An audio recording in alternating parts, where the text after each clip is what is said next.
নমস্কার বন্ধুরা, বিপাশাস ওয়ার্ল্ডের আরও একটি নতুন টিপসের ভিডিওতে তোমাদের সবাইকে স্বাগত আর অনেক ভালোবাসা জানিয়ে আজকে একটা নতুন ভিডিও শুরু করছি। দেখো বন্ধুরা, সকাল থেকে রাত পর্যন্ত মহিলাদের অনেক কাজকর্মই করতে হয়, তাই কিছু কাজকর্ম আমরা যদি একটু বুদ্ধি কাটিয়ে করি তাহলে কিন্তু নিজেদের অনেকটা সুবিধা হবে। সারাদিন পর নিজেদের জন্য আমরা কিছুটা সময় বার করতে পারবো, ঠিক সেরকমই অনেকটা খরচ সাশ্রয় করতে পারবো। শুরু করছি আজকের ভিডিও। প্রথম টিপস, দেখো বন্ধুরা, শীত গ্রীষ্ম বর্ষা 12 মাস কিন্তু এখন মশার উপদ্রব বেড়েই চলেছে। বাড়িতে কিন্তু মশার উপদ্রবে টেকা দায় হয়ে গেছে, তাই আমরা কিন্তু বাজার চলতি সবসময়ই কোনো রাসায়নিক জিনিস, কীটনাশক আমরা কিন্তু কিনে আনি। তো সেগুলো না কিনে কিভাবে ঘরোয়া পদ্ধতিতে তোমরা মশা তাড়াতে পারো তারই ছোট্ট একটি টিপস তোমাদের সাথে শেয়ার করব। তার জন্য দেখো, আমি এখানে 1 কোয়া রসুন নিয়ে নিয়েছি। রসুনটাকে ভালো করে ছাড়িয়ে নিলাম খোসাগুলো, এইবারে গ্রেটারে গ্রেট করে নিচ্ছি। রসুনের যে ঝাঝালো গন্ধ আছে সেটা কিন্তু এই মশা তাড়ানোর জন্য খুবই কার্যকরী। তো রসুনের রসটা যেহেতু প্রয়োজন, তাই গ্রেট করে নিলাম গ্রেটারে। এইবারে দেখো আমি কি অ্যাড করব। এইবারে দিয়ে দিচ্ছি আমি কিছুটা পরিমাণে কর্পূর। তো কর্পূরেরও কিন্তু ঝাঁঝালো গন্ধ আছে। কর্পূর জ্বালালেও কিন্তু অনেক সময় মশা কিন্তু থাকে না, সেই ঘরে কিন্তু মশা আসে না। তার ফলে এই আমাদের ধূপকাঠি, মানে মশা তাড়ানো ধূপকাঠি অথবা বিভিন্ন যে গুড নাইটের তেল, সেগুলো কিন্তু আমাদেরকে ব্যবহার করতে হয় না। অনেকেরই কিন্তু এই সমস্ত ধোয়ার থেকে খুবই অসুবিধে হয়, কারোর ব্রিদিং প্রবলেম হয় অনেকেরই, আর এটা কিন্তু হার্টের জন্য একেবারেই ভালো নয়। তাই কিন্তু আমি ঘরোয়া উপকরণই ব্যবহার করছি। দেখো, একটু কর্পূর, আমি এখানে অল্পটা লাগবে, এতটা লাগবে না, তাই একটা প্লাস্টিকে চেপে একটু গুঁড়ো করে নিলাম। এইবারে আমি একটা প্রদীপ নিয়ে নিয়েছি, তোমাদের কাছে এক্সট্রা প্রদীপ থাকলে একটা নিয়ে নেবে। তার মধ্যে দেখো আমি এখানে গ্রেট করে রাখা রসুন আর কর্পূরটা দিয়ে নিয়েছি। আর দেখো তারপরে আমি কি করছি, এখানে সলতে দিয়ে নিয়েছি আর দিয়ে দেব সামান্য কিছুটা সর্ষের তেল। তো সর্ষের তেল দিয়ে কিন্তু আমি এখানে এই প্রদীপটাকে জ্বালিয়ে রাখবো। তো বন্ধুরা, তোমরা যদি প্রত্যেক দিন সন্ধেবেলা এরকম প্রদীপটাকে জ্বালিয়ে রাখো তাহলে কিন্তু মশা কিন্তু ধারে কাছেও আসবে না।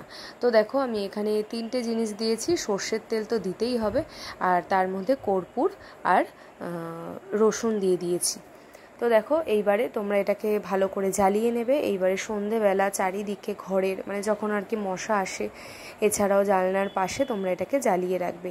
দেখবে খুব সুন্দর একটা স্মেল আসবে, ঝাঝালো গন্ধ, আর বাড়ির আশেপাশে কিন্তু কোনো মশা আসবে না। ভালো লাগলে বন্ধুরা অবশ্যই লাইক করো, আর অবশ্যই তোমরা ট্রাই করো। চলে যাচ্ছি পরবর্তী একটি নতুন টিপসে। পরবর্তী টিপস, 2 নম্বর টিপস। দেখো বন্ধুরা, আমরা যখন দেখবে বড় একটা বাটির মধ্যে আমরা যখন কিছু খাবার খাওয়ার জন্য চামচটা ব্যবহার করি, কি হয়, ওই বড় বাটিটার মধ্যে চামচটা কিন্তু বারেই পড়ে যায়। যতবারই চামচটা সাইড করে রাখি না কেন, দেখবে ওটা স্লিপ কেটে কিন্তু ওই বাটির মধ্যে চামচটা পড়ে যায়। সেটা কিন্তু খুবই অস্বস্তিকর একটা জিনিস, বারবার আমাদেরকে চামচটাকে ধুতে হয়, হাত ধুতে হয়।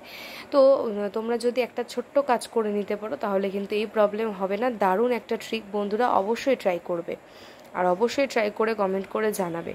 দেখো আমি কি করছি, চামচের মধ্যে একটা রাবার ব্যান্ডকে লাগিয়ে দিলাম। একেবারে ওপরের দিকটা দিয়ে লাগিয়ে দেবে, ব্যাস। এইবারে রাবার ব্যান্ডটা এরকমভাবে রেখে দেবে। যখন চামচটা রাখার প্রয়োজন বাটির মধ্যে, তখন এরকম সাইড করে যদি রেখে দাও, দেখবে চামচটা কিন্তু গড়িয়ে একেবারেই বাটির মধ্যে কিন্তু ডুবে যাচ্ছে না। তো এইভাবে তোমরা যদি বুদ্ধি কাটিয়ে কাজটা করতে পারো তাহলে খুবই হেল্প হবে।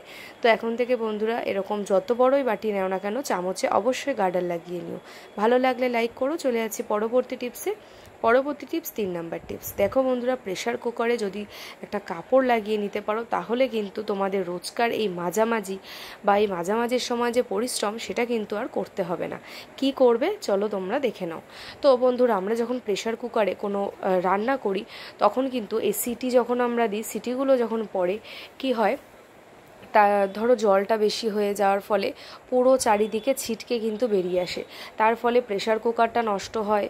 আর মানে নষ্ট হয় বলতে, প্রেশার কুকারটা পুরো এঁঠো চারিদিকে ছড়িয়ে যায় সেটাকে মাজা ঘষার প্রয়োজন হয়। আবার কি হয়, সেটা কিন্তু গা বেয়ে প্রেশার কুকারের গা বেয়ে গড়িয়ে পড়ে পুরো গ্যাসের নিচ মানে ওভেনের নিচটা সমস্তটাই কিন্তু নষ্ট হয়। তো তোমরা কি করবে দেখো, এরকম কাপড়ের টুকরো নিয়ে নেবে, সুতির কাপড়ের টুকরোও নিতে পারো, অথবা এই যে কাপড়ের যে ব্যাগগুলো বাজার থেকে আসে সেই ব্যাগকেও নিতে পারো। তো প্রথমে রাউন্ড শেপ করে কেটে নেবে, মানে তোমাদের প্রেশার কুকারের ঢাকনাটার যেই মাপ অবশ্যই সেই মাপে কেটে নেবে। তারপরে দেখো প্রেশার কুকারের সিটিটাকে খুলে নিতে পারো। তো খুলে নিতে না পারলে কি করবে, ওই হাতল থেকে হ্যান্ডেলের ভেতর থেকে ভালো করে ওটাকে ছিদ্র করে ঢুকিয়ে নেবে। ব্যাস, এবার একদম গোল শেপের হয়ে গেল খুব সুন্দরভাবে। এইবারে দেখো তোমরা যদি এইভাবে করে কাজটা করতে পারো, দেখো কত সুন্দর একটা কভার মতো হয়ে গেল। এবার এটা একটু যেহেতু বড় হয়েছে, এটাকে আমি এখন রাউন্ড শেপে কেটে নেব, মানে যেটা আর কি মাপ ঢাকনা সেইভাবে। তো এইভাবে কাজটা করলে বন্ধুরা, এটার এরপরে যদি কোনো জল বেশি হয়ে গেলে, যদি সিটির সাথে সমস্ত খাবার বাইরের দিকে বেরিয়ে আসে, পড়ে যায় ছিটকে, তখন কিন্তু পুরোটাই কাপড়ের মধ্যে পড়বে, আর এই কাপড়টাকে তোমরা রান্নার পরে ছিঁড়ে ফেলে দেবে। ব্যাস, এইভাবে করলে কিন্তু তোমাদের প্রেশার কুকারের গায়ে একেবারে মাখামাখি হবে না। তার ফলে কিন্তু খুব প্রেশার দিয়ে এই সমস্ত মাজা ঘষা করতে হবে না, পরিশ্রম অনেকটা কম হবে। আশা করছি বন্ধুরা এই ছোট্ট টিপসটি তোমাদের ভালো লেগেছে। তো আজকের ভিডিওতে কোন টিপসটা তোমাদের সব থেকে বেশি ভালো লেগেছে সেটা অবশ্যই আমাকে কমেন্ট করে জানাবে, আর কে কোথা থেকে আমার ভিডিওটি দেখছো সেটাও জানিও। আজকের ভিডিওটি ভালো লাগলে অবশ্যই বিপাশাস ওয়ার্ল্ডকে সাবস্ক্রাইব করে পাশের বেল বাটনটা অল করে রেখো, যাতে আমার ভিডিওর নোটিফিকেশান সবার আগে তোমাদের কাছে পৌঁছে যায়। তো বন্ধুরা আজকের মতন এই পর্যন্তই, পরের দিন এরকমই হেল্পফুল টিপস নিয়ে আবারও দেখা হচ্ছে তোমাদের সঙ্গে। আর ততক্ষণ তোমরা সবাই ভালো থেকো, সাবধানে থেকো আর সুস্থ থেকো।